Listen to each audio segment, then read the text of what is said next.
Dans l'histoire juive, la persécution est omniprésente. Donc, je m'appelle Daniel Bitter, je suis le président de l'association juive de Maurepas et de ses environs qui a été créée il y a 45 ans.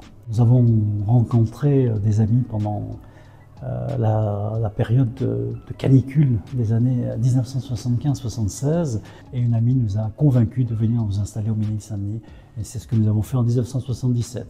Et en 1977, nous avons rencontré un certain nombre de corps religionnaires dans la région et nous avons commencé à nous réunir autour d'un combat commun qui était la lutte pour la liberté des Juifs du RSS.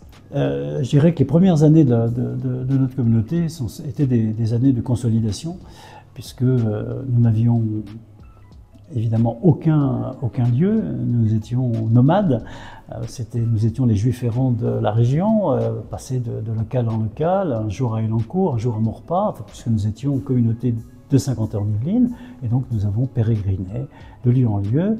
Et ce qui était important, c'était l'éducation des enfants, c'était de faire les fêtes pour les enfants, puisque à l'époque on avait des jeunes enfants, et de faire l'éducation des enfants. Et donc nous avons consacré notre énergie au départ à consolider cette communauté.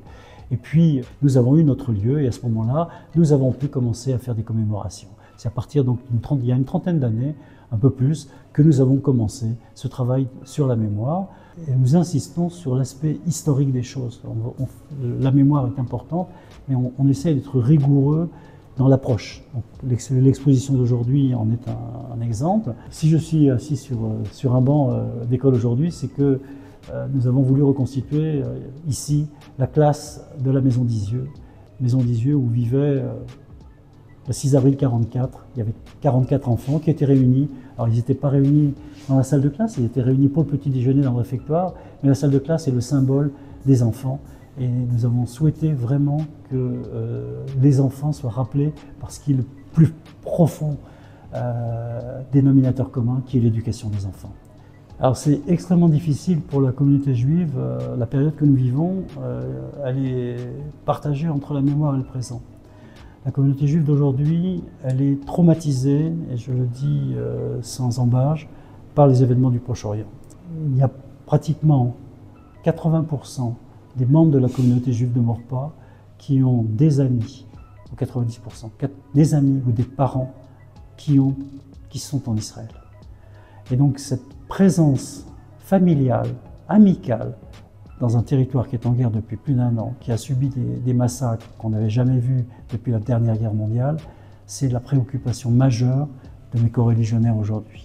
Nous avons organisé depuis le début de l'année, enfin depuis le 7 octobre, il y a donc 1 an, depuis le 7 octobre, un certain nombre de relations simples. Nous avons invité des politiques à venir partager des repas avec nous. On a continué tout au long de l'année à faire ce genre d'événements avec des petits points d'orgue, si j'ose dire. Nous avons mis des rubans jaunes sur les monuments, sur les statues de Maurepas, de la ville de Maurepas. Ce ruban jaune qui est le témoin de notre action, de notre solidarité avec les familles des otages. C'est vraiment ce qui nous importe, c'est que les otages, ce sont des civils qui ont été pris, des femmes, des enfants. Eh bien, ces hommes et ces femmes, il faut les faire revenir en Israël le plus tôt possible. On a, et c'est important, continué à maintenir des liens avec nos amis de la communauté arabe que nous fréquentons régulièrement. Nous nous réunissons dans un lieu neutre pour enlever toute susceptibilité aux uns et aux autres, parce qu'il y a des gens qui ne sont pas d'accord, ni là ni là, que les réunions se fassent. Et nous avons échangé, nous leur avons dit, on a un cousin, moi j'ai 2 sœurs qui habitent en Israël, je ne peux pas être insensible à ce qui se passe là-bas. On n'est pas, personne n'est insensible au malheur des enfants palestiniens, au massacre. Voilà. Et donc on parle à cœur ouvert.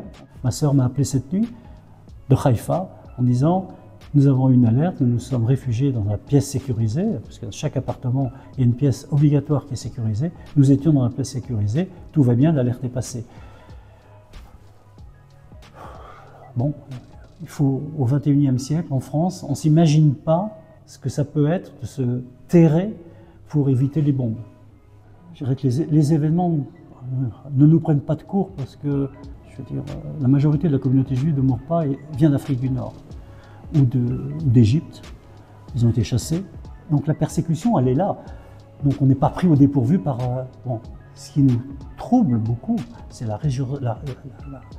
l'instrumentalisation qui en est faite aujourd'hui au niveau politique. Malheureusement, je dirais le spectre, sous couvert d'autres dénominations, l'antisionisme en particulier, mettent à l'évidence que l'antisémitisme n'est pas mort